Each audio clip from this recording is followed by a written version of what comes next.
اعوذ باللہ من الشیطان الرجیم بسم اللہ الرحمن الرحیم قاف والقرآن المجید بل عجبوا ان جاءهم منذر منهم فقال الكافرون هذا شيء عجیب اذا متنا وكنا ترابا ذلك رجع بعید قد علمنا ما تنقص الارض منهم وعندنا كتاب حفيظ بل كذبوا بالحق لما جاءهم فهم في امر مريج افلم ينظروا الى السماء فوقهم كيف بنيناها وزيناها وما لها من فروج۔ حضرات، آج سے ہم جو سورہ قاف کا مطالعہ شروع کر رہے ہیں تو نوٹ کر لیجئے کہ دو سلسلے ہیں گروپس صورتوں کے۔ ایک تو آپ اگر نیچے دیکھیں ٹیکسٹ پر وہ منزل نمبر 7 لکھا ہوا ہے، تو قرآن مجید کی 7 منزلیں ہیں تلاوت کے لحاظ سے۔ یعنی پہلی منزل جو ہے وہ سورہ فاتحہ سے شروع ہو کر تو وہ سورہ نساء پہ جا کے ختم ہوتی ہے، پھر سورہ نساء سے شروع ہوتی ہے دوسری منزل، اور پھر وہ جا کر سورۃ توبہ پہ جا کے ختم ہوتی ہے۔ اس کے بعد پھر سورہ یونس سے شروع ہوتی ہے، پھر آگے چلتی ہے۔ تو یہ تو ہے تقریباً برابر 5 پارے تقریباً بنتے ہیں، 4.5 کہیں 5 کہیں 4.5 کہیں 5، یہ تلاوت کے اعتبار سے ہیں۔ اور یہ جو تقسیم ہے یہ نبی اکرم صلی اللہ علیہ وسلم اور صحابہ کرام سے چل رہی ہے۔ اکثر صحابہ کا معمول تھا کہ وہ تہجد کی نماز میں نوافل کے اندر ہفتے میں قرآن مجید ختم کرتے تھے۔ اس اعتبار سے یہ 7 منزلوں میں قرآن مجید تقسیم کیا گیا تھا، تاکہ ہر رات کو اگر ایک منزل وہ پڑھ لیں تو ایک ہفتے میں قرآن مجید کی تلاوت کا ایک راؤنڈ مکمل ہو جائے۔ تو یہاں پر کیا ہوا کہ ایک تو وہ جو آخری منزل ہے وہ شروع ہو گئی سورۃ قاف سے۔ دوسرا جو میں نے آپ کو تعارف کروایا تھا کہ قرآن مجید میں مکی اور مدنی صورتیں اکٹھی کی گئی ہیں، اس کے اعتبار سے یہاں سے چھٹا جو گروپ ہے وہ شروع ہو رہا ہے۔ ذہن میں تازہ کیجئے کہ پہلا جو گروپ تھا اس میں مکی صورت صرف ایک تھی، سورہ فاتحہ۔ اس کے بعد 4 طویل ترین مدنی صورتیں تھیں، سورۃ بقرہ، آل عمران، نساء اور مائدہ۔ اس کے بعد پھر جو دوسرا گروپ تھا اس میں 2 مکی اور مدنی صورتیں تھیں، سورۃ انعام اور سورہ اعراف مکی صورتیں تھیں، اور سورۃ انفال اور سورۃ توبہ یہ دونوں مدنی صورتیں تھیں۔ اس کے بعد پھر سورہ یونس سے تیسرا گروپ شروع ہوا، اور پھر وہ چلا گیا سورہ مومنون تک 18ویں پارے میں، اور یہ سب سے بڑا گروپ ہے کہ 11ویں پارے سے شروع ہوتا ہے اور پھر 18ویں پارے تک چلا جاتا ہے۔ اس کے بعد پھر ایک مکی صورت مدنی صورت آئی، سورۃ نور۔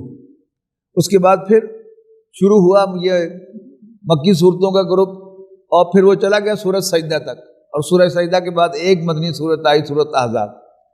اس کے بعد پھر یہ سلسلہ شروع ہوا مکی صورتوں کا، اور پھر یہ جا کر ختم ہوا سورۃ قاف پر سورۃ جاسیہ تک، احقاف تک۔ پھر اس کے بعد 3 مدنی صورتیں آئیں جو ہم نے ابھی حال ہی میں پڑھی ہیں، سورۃ محمد صلی اللہ علیہ وسلم، سورۃ فتح، اور پھر اس کے بعد آئی سورۃ حجرات۔ اب پھر یہ ایک سلسلہ شروع ہوگا اور یہ چلا جائے گا، مکی صورتوں کا سلسلہ چلا جائے گا سورۃ واقعہ تک، اور اس کے بعد 10 مدنی صورتیں آئیں گی، اور یہ تقریباً برابر ہے، 1 پارہ مکی صورتوں پر مشتمل ہے اور 1.25 پارہ مدنی صورتوں پر مشتمل ہے، اور پورا 28واں پارہ پھر مدنی صورتوں پر مشتمل ہوگا۔ اور اس کے بعد پھر سورۃ ملک سے مکی صورتوں کا سلسلہ شروع ہوگا، اور وہ تقریباً آخر تک چلا جائے گا، قل هو اللہ تک چلا جائے گا۔ اور پھر بالاتفاق 2 صورتیں آخری جو ہے مدنی ہیں، بیچ میں کچھ صورتوں کے بارے میں اختلاف ہے کہ وہ مکی ہیں کہ مدنی ہیں، وہ انشاءاللہ جب ہم پہنچیں گے تو اس پر ہم گفتگو کریں گے۔ تو اب سورۃ قاف کا آغاز ہو رہا ہے۔ یہ جو 2 سلسلے اب آ رہے ہیں، مکی صورتوں کے گروپس آ رہے ہیں، ان کی خاص بات پہلے ذہن میں لائیے کہ ان دونوں کا زمانہ نزول جو ہے یہ مکی صورتوں کا، وہ مکہ مکرمہ میں نبی اکرم صلی اللہ علیہ وسلم کے سٹے کے پہلے 4 سال۔ اچھا ذہن میں لائیے گا کہ ان 4 سالوں میں ہوا کیا۔ ایک تو نبی اکرم صلی اللہ علیہ وسلم پر وحی کا آغاز ہو گیا، اور پہلے 3 سال جو ہیں وہ اس کا اعلان نہیں کیا گیا، بلکہ حضرت ابوبکر رضی اللہ تعالیٰ عنہ نے وہ ایمان لے آئے نبی اکرم صلی اللہ علیہ وسلم پر، اور پھر انہوں نے یعنی ایکسپریس کاز پر مین ٹو مین دعوت دے کر لوگوں کو کنونس کیا، اور جو سابقون الاولون میں سے جو صحابہ ہیں، عشرہ مبشرہ میں سے 6 صحابہ حضرت ابوبکر کی دعوت پر ایمان لے آئے۔ ان دا مین ٹائم قرآن مجید نازل ہوتا چلا جا رہا ہے، لیکن جب آپ نے اعلان فرمایا اس کے بعد پھر بڑی تیزی آئی پھر اس دعوت کے اندر، کہ پہلے ابو جہل نے جب نبی اکرم صلی اللہ علیہ وسلم کو تباً لگ یا محمد ٹوٹ پہنیا الہذا جماعتنا، کیا تم نے اس لیے ہمیں جمع کیا تھا؟ اس کا جواب آ گیا تبت یدا ابی لہب وتب ما اغنی عنہ مالہ ما کسب۔ تو ان صورتوں میں آپ کو ڈسکرپشن نہیں ملے گی۔ مزے کی بات کیا ہے کہ یہاں جملے جو ہیں وہ آدھے آدھے ہوں گے، اور جیسے آنکھوں بات ہے کہ تیری، اور کبھی جو ہے وہ کہا جاتا ہے کہ اسی طرح یہ صورتیں ملے گی۔ ان میں آیات چھوٹی چھوٹی ہیں، جیسے ہے نا کوئی دریا جب پہاڑوں میں سے چلتا ہے تو اس کا پاٹ کم ہوتا ہے، لیکن اس میں روانی بہت زیادہ ہوتی ہے اور جوش و خروش ہوتا ہے، شاں شاں آواز آ رہی ہوتی ہے۔ جوں وہ میدان میں جاتا ہے اس کا پاٹ جو ہے وہ زیادہ ہو جاتا ہے، لیکن پھر بڑا سموتھ اور بڑی خاموشی کے ساتھ وہ چلتا ہوا ہمیں دکھائی دیتا ہے۔ کہ یہاں ان صورتوں کی آیات کے اندر ردم ہے اور بڑا جوش و خروش ہے، چھوٹی چھوٹی آیات ہیں، لیکن جب ہم آخری مکی صورتوں میں یا مدنی صورتوں میں آئیں گے وہاں لمبی لمبی آیات اور ڈسکرپٹیو مضامین ہیں۔ یہاں محاورے، اشارے، کنائے، جسٹس جو ہے ان کا زیادہ عمل دخل ہوگا، اس کو ہم دیکھیں گے۔ یہاں بھی آپ یہ نوٹ کیجئے گا، بالکل آغاز سے سورہ قاف سے وہ بات شروع ہو رہی ہے۔ فرمایا اعوذ باللہ من الشیطان الرجیم قاف والقرآن المجید۔ قاف قرآن مجید کی قسم ہے۔ اب کس چیز پر قسم کھائی جا رہی ہے یہاں پر نہیں کہا، یعنی جو سارا مضمون بحث و تمیز وہاں پر ہو رہی تھی وہ آخرت پر ہو رہی تھی نا، یہ کہہ کر قاف والقرآن المجید، کس بات پر قسم یہ نہیں کہا۔ وہ انڈرسٹوڈ ہے کہ جو گفتگو وہاں پر چل رہی ہے، جو بحث مباحثہ ہو رہا ہے، اس پر جو ہے وہ قسم کھائی گئی ہے کہ تمہیں اس پر شک ہے؟ نہیں، آگے دیکھیے گا بل عجبوا ان جاءہم منذر منہم، لیکن انہیں تعجب ہے۔ یہ انہیں کون ہے؟ مکے والے۔ بل عجبوا، لیکن انہیں تعجب ہے، ان جاءہم منذر منہم، کہ ان کے پاس ایک خبردار کرنے والا انہی کے اندر سے آ گیا ہے، انہی میں سے آ گیا ہے۔ فقال الکافرون ھذا شیء عجیب، اور کافر کہتے ہیں یہ تو بڑی عجیب بات ہے، یہ تو بڑی مزے کی بات ہے جو یہ محمد جو کہہ رہے ہیں کہ میں اللہ کا رسول ہوں اور یہ قرآن جو ہے وہ اللہ کا کلام ہے۔ بل عجبوا ان جاءہم منذر منہم فقال الکافرون ھذا شیء عجیب۔ آگے دیکھیے اذا متنا وکنا ترابا، کیا بھلا جب ہم مر جائیں گے اور مٹی ہو جائیں گے؟ اگلی بات پھر نہیں کی، یعنی اس کو میں اب وہ اگلا جو جملہ ہے وہ کہہ رہا ہوں کہ بھلا جب ہم مر جائیں گے اور مٹی ہو جائیں گے، لو نمی گل سنو۔ وہ نمی گل کیا ہے کہ ہم دوبارہ اٹھائے جائیں گے۔ اب ڈائریکٹ اس کا جواب دیا جا رہا ہے کہ اذا متنا وکنا ترابا ذالک رجم بعید، یہ تو بڑی دور سے لوٹ کے آنا ہوگا، کہ پہلے ہم مر جائیں گے، مٹی ہو جائیں گے، پھر دوبارہ اٹھائے جائیں گے، پھر حساب کتاب ہوگا، پھر ہمیں زندہ کیا جائے گا۔ یعنی اس میں طنز بھی ہے، مذاق بھی ہے کہ پھر مارے گا کیوں اللہ ہمیں؟ اگر دوبارہ ہی زندہ کرنا ہے تو پھر ایسا کیوں؟ تو ذالک رجم بعید، یہ تو بڑی دور کا لوٹ کے آنا ہوگا۔ وہ ایک لطیفہ ہے نا، کوئی ایک نوجوان وہ پاؤں پسار کے سو رہا تھا، وہاں سے کوئی ناسے قسم کے بزرگ گزرے، ارے میں کیا کر رہے ہو؟ انہوں نے کہا یہ آرام کر رہا ہوں۔ تو انہوں نے کہا کہ کوئی کام کیا کرو۔ اس نے کہا یہ کیا کام کروں؟ انہوں نے کہا کچھ چھاپڑی لگا لو۔ انہوں نے کہا پھر کیا کروں؟ انہوں نے کہا جی پھر تم کوئی ریڑھی لگا لینا۔ پھر کیا کروں؟ پھر کوئی کارنر شاپ بنا لینا۔ پھر کیا کروں؟ پھر بڑی سی دکان بنانا۔ پھر کیا کروں؟ اس میں مال بھرنا۔ پھر کیا کروں؟ کاروبار کرنا۔ پھر کیا کروں؟ پھر گھر بنانا۔ پھر کیا کروں؟ پھر آرام کرنا۔ انہوں نے کہا اتنا لمبر چکر کاٹ کے جو آرام کر رہے ہو تو بھی آرام ہی تو کر رہا ہوں۔ تو اسی طرح یہ بات ہے کہ اذا متنا وکنا ترابا، کیا جب ہم بھلا مر جائیں گے اور مٹی ہو جائیں گے اگلا جملہ کیا ہے؟ پھر ہم نئے سرے سے اٹھائے، وہ کیوں تو بات چل رہی ہے نا وہاں پر، اس کا ذکر نہیں کیا، اور اگلا جملہ کہہ دیا ذالک رجم بعید، یہ تو بڑا دور سے لوٹ کے آنا ہوگا۔ اب وہ جو وہاں پر سوالات آلریڈی چل رہے ہیں کہ ہم زندہ کیے جائیں گے، پھر ہمارا حساب کتاب ہوگا، اس میں کئی کنسرن ہیں کہ پہلی بات تو یہ ہے کہ مرنے کے بعد زندہ ہونا کبھی سنا نہیں۔ آج ہم سائنٹیفک ٹرمز میں کہتے ہیں کہ جب سیل ایک دفعہ ڈیڈ ہو جائے تو وہ دوبارہ زندہ نہیں ہوتا۔ وہ کیا کہہ رہے تھے؟ اذا متنا وکنا ترابا ذالک رجم بعید، یعنی آخرت کے سلسلے میں دو کوسچنز جو ہیں یہ بہت اہم ریز کیے جاتے ہیں۔ نمبر ایک، یہ موت کے بعد دوبارہ زندہ ہونا یہ امپاسبل ہے۔ دوسرا کہ 60 70 سال 80 سال کی زندگی، اس سارے کا حساب رکھنا اور حساب لینا، یہ دونوں امپاسبل ہیں۔ اب ان سب کا جواب دیا جا رہا ہے، قد علمنا ما تنقص الارض منہ، ہم خوب جانتے ہیں کہ زمین نے ان کے جسموں میں سے کیا کھایا ہے۔ کیا ہوتا ہے نا، جب انسان کی باڈی گلتی سڑتی ہے تو کیا ہوتا ہے؟ وہ کیڑے جو ہیں، وہ انسیکٹ جو ہیں، وہ جسم کو کھا کھا کر مٹی میں لے جا رہے ہیں۔ قد علمنا ما تنقص الارض منہ، ہمیں خوب معلوم ہے کہ زمین نے ان کے جسموں میں سے کیا کھایا ہے۔ وَعِندَنَا كِتَابٌ حَفِيظٌ، اور ہمارے پاس بڑا محفوظ ڈاکیومنٹ ہے۔ اب یہاں پر کتاب کا ترجمہ آپ کمپیوٹر کر لیں آج کی زبان میں تو بہت آسان ہو جائے گا کہ ہمارے پاس بڑا سیکیور کمپیوٹر ہے کہ جو پائی پائی کا حساب رکھ لیتا ہے کہ جسم میں سے مٹی نے کیا کھایا ہے، اور ہم ایک حکم دیں گے تو وہ واپس کر دے گی دوبارہ اس جسم کو، اور پھر انسان زندہ ہو جائے گا۔ اب اسلوب کا فرق دیکھ رہے نا، یعنی اب تک جو ہم نے مکی صورتیں بھی پڑھی ہیں ان میں یہ اسلوب نہیں تھا جو یہاں پر آج ہمارے سامنے آ رہا ہے۔ تو قد علمنا ما تنقص الارض منہم وعندنا کتاب حفیظ بل کذبوا بالحق لما جاءہم۔ اصل بات کیا ہے کہ یہ حق بات کو جھٹلا رہے ہیں جب وہ ان کے پاس آیا ہے، یعنی حق کو ماننا نہیں چاہتے۔ باقی انہیں کوئی کنفیوژن نہیں ہے اس بات پر کہ اللہ تعالیٰ جو پہلی دفعہ زندہ جس نے بنایا تھا وہ دوبارہ زندہ نہیں کر سکتا، لیکن یہ کٹ حجتیاں کیوں کر رہے ہیں؟ اس لیے کہ وہ حق کو ماننا نہیں چاہتے۔ بل کذبوا بالحق، اصل میں یہ جھٹلانا چاہتے ہیں حق کو، لما جاءہم، جب بھی ان کے پاس وہ آیا ہے،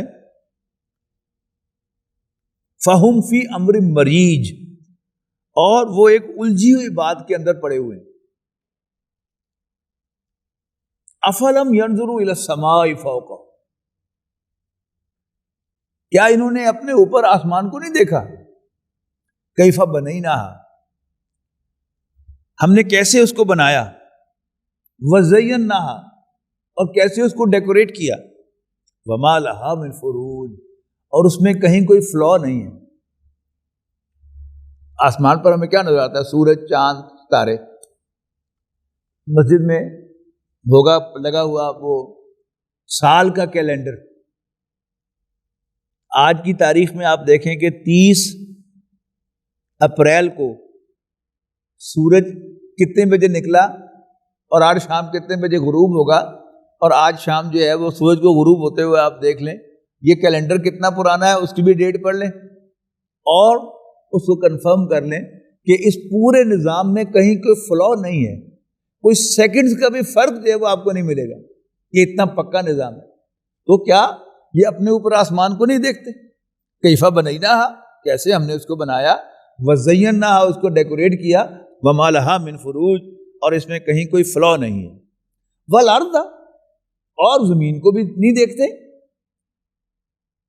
مددناہا، کہ ہم نے اس کو پھیلایا، والقینا فیہا رواسیا، اور ہم نے اس میں گاڑ دیے پہاڑ، وانبتنا فیہا من کل زوج بہیج، اور اس زمین میں ہم نے ہر قسم کی خوبصورت چیزیں اگائیں. کیوں اگائیں؟ تبصرۃ و ذکریٰ لکل عبد منیب. بصر با سواد را، یہ مادہ آتا ہے دیکھنے کے لیے. بصارت، بصیرت، یعنی باطنی جو دیکھنا ہوتا ہے اس کو بصیرت کہتے ہیں، جو ظاہری دیکھنا ہے اس کو بصارت کہتے ہیں، آنکھ کا دیکھنا.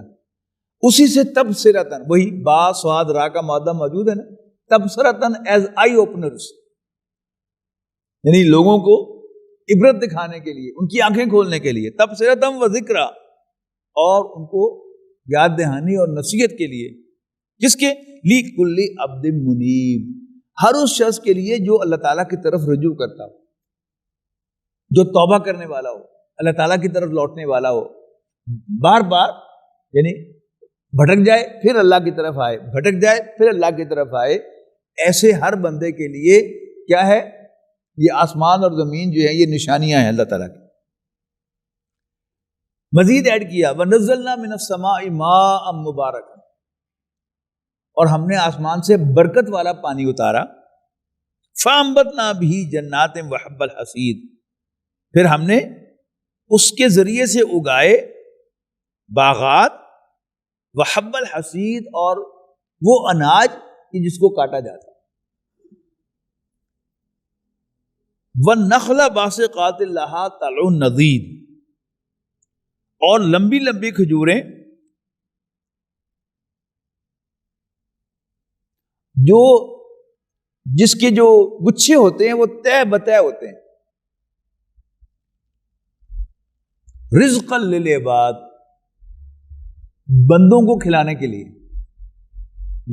بندوں کے لیے بطور رزق، یعنی بندوں کو کھلانے کے لیے. وَأَحْيَيْنَا بِهِ بَلْدَةً مَيْتًا، اور اس پانی کے ذریعے ہی ہم نے مردہ زمین کو زندہ کیا. ہم مردہ زمین کو زندہ کرتے ہیں. اس کے بعد فرمایا کذالک الخروج، ایسے ہی انسانوں کا زمین میں سے دوبارہ جی اٹھنا ہوگا. میں نے کئی دفعہ آپ کو نوٹ کروایا نا، بلکہ یہ آیات بھی میں کوٹ کرتا رہا ہوں کہ قرآن مجید میں جہاں بھی اللہ تعالیٰ کی قدرتوں کا تذکرہ ہوتا ہے وہ ہوتا اللہ تعالیٰ کی قدرتوں کا تذکرہ ہے، لیکن اس کے اندر جو میسج پوشیدہ ہوتا ہے وہ کیا ہے کہ وہ اللہ جس کی قدرت کا یہ عالم ہے، کیا وہ مردوں کو زندہ نہیں کر سکتے؟ اب یہاں کیا ہے؟ آسمان سے بات شروع کی. افلم ينظروا الى السماء فوقهم كيف بنيناها وزيناها وما لها من فروج والارض مددناها والقينا فيها رواسي وانبتنا فيها من كل زوج بهيج تبصرة وذكرى لكل عبد منيب ونزلنا من السماء ماء مباركا فانبتنا به جنات وحب الحصيد والنخل باسقات لها طلع نضيد رزقا للعباد واحيينا به بلدة ميتا، اور اس پانی کے ذریعے سے ہم مردہ زمین کو زندہ کرتے ہیں. کذالک الخروج، ایسے ہی تمہارا بھی قبروں سے دوبارہ نکلنا ہوگا. یعنی وہ جو مضمون وہاں سے شروع ہوا تھا اس کو ڈسکرپٹیو انداز میں نہیں لیا، یعنی ان کا کوشچن وہاں پر لے لیا، اس کے بعد بظاہر ایک نئی سی بات شروع کر دی، لیکن بات جا کر واپس وہاں پر جوڑ دی جا کے ایسے ہی تمہارا قبروں سے نکلنا ہوگا. جیسے مردہ زمین جو ہے وہ زندہ ہو کر اس میں سے پودے اگتے ہیں، ایسے ہی زمین جو ہے پھر تمہیں وہاں سے نکال باہر کرے گی اور تم زندہ ہو کر چلنے پھرنے لگو. اس کے بعد وہ جو انباء الرسل قرآن مجید میں ہم پڑھ رہے ہیں بار بار، سورہ اعراف میں، سورہ ہود میں، پھر سورہ شعراء میں، رسولوں کے قصے. اب یہاں 2-3 آیات کے اندر ان کا خلاصہ آیا ہے. وہ کیا ہے؟ کذبت قبلہم قوم نوح واصحاب الرس وثمود. ان سے پہلے، یہ ان کون ہے؟ وہی قریش مکے والے. کذبت قبلہم، ان سے پہلے بھی جھٹلایا تھا. کس نے؟ قوم نوح، قوم نوح نے، واصحاب الرس، اور کنویں والوں نے، وثمود، اور قوم سمود نے، وعاد، اور قوم عاد نے، وفرعون، اور فرعون نے، واخوان لوط، اور لوط کے بھائیوں نے یعنی قوم لوط نے، واصحاب الایکۃ وقوم تبع، اور بن والے، جنگل والے اور تبع کی قوم نے.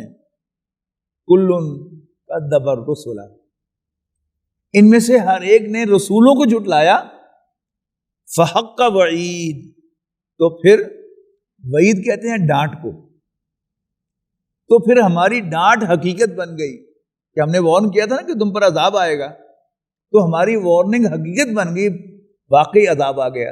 اب مکے والوں کو سنایا کیا جا رہا ہے، اب تم انکار کر رہے ہو اور تم بھی پھر تیار ہو جاؤ ہمارے عذاب کے لیے، ہماری پکڑ کے لیے۔ اچھا، یہ بڑا دلچسپ ہے، اگر آپ تھوڑا سا اس کے ساتھ ٹیون ہو جائیں تو یہ بڑا دلچسپ ہے کہ کیسے اللہ تعالیٰ جو ہے، یعنی ایسے معلوم ہوتا ہے کہ جیسے اللہ تعالیٰ جو ہے ان کے مقابلے میں آگے آؤ میں تم دسنا، یعنی وہ اعتراض کر رہے ہیں نبی اکرم صلی اللہ علیہ وسلم پر کہ لو جی نویں گل سنو جی، اسی مر جاواں گے تو پھر زندہ ہو جاواں گے۔ اب نبی اکرم صلی اللہ علیہ وسلم تو کام ہے، لیکن اب اللہ تعالیٰ جو ہے وہ اس کو جواب دینے کے لیے آ گیا ہے، آپ پورا جو ہے وہ ان کو ایک ایک چیز کا جواب جو ہے وہ دے رہا ہے، لیکن بڑے تیکھے انداز میں، جیسے وہ تیکھے انداز میں نبی اکرم صلی اللہ علیہ وسلم پر چڑھائی کر رہے ہیں، ایسے اللہ تعالیٰ جو ہے پھر نبی اکرم صلی اللہ علیہ وسلم کی طرف سے ان کو جواب دے رہا ہے۔ افعینا بالخلق الاول، اب وہی بات، ان کو اعتراض کیا ہے کہ دوبارہ کیسے پیدا ہوں گے؟ اب اللہ تعالیٰ نے پہلے زمین کے مردہ ہو جانے کے بعد زندہ ہونے کی بات کر دی، اور پھر کہا افعینا بالخلق الاول، تو کیا ہم پہلی تخلیق سے تھک گئے؟ دیکھتے نہیں ہم نے تمہیں پہلے پیدا کیا تھا، اب تمہیں کیوں پریشانی ہے کہ اللہ دوبارہ پیدا نہیں کر سکتا؟ کیا میں تھک گیا ہوں؟ افعینا بالخلق الاول بل ہم فی لبس من خلق جدید، نہیں، اصل بات کیا ہے کہ یہ دوبارہ تخلیق کے بارے میں بلا وجہ شک میں پڑے ہوئے ہیں اور اس بات کو سمجھنا ہی نہیں چاہتے۔ پہلے کہا تھا نا کہ یہ ایک الجھی ہوئی بات کے اندر پڑے ہوئے ہیں، یہاں کیا فرمایا کہ بل ہم فی لبس من خلق جدید، اس کے بعد پھر ایک نیا مضمون شروع ہوگا، اس کو انشاءاللہ ہم اگلی دفعہ پڑھیں گے۔ تو آج اسی پر ہم انشاءاللہ ایک رکوع پر بس کرتے ہیں، تو باقی انشاءاللہ اللہ نے چاہا تو نیکسٹ ویک میں ہم باقی صورت کا مطالعہ کریں گے۔ آخر دعوانا الحمدللہ رب العالمین، بہت شکریہ۔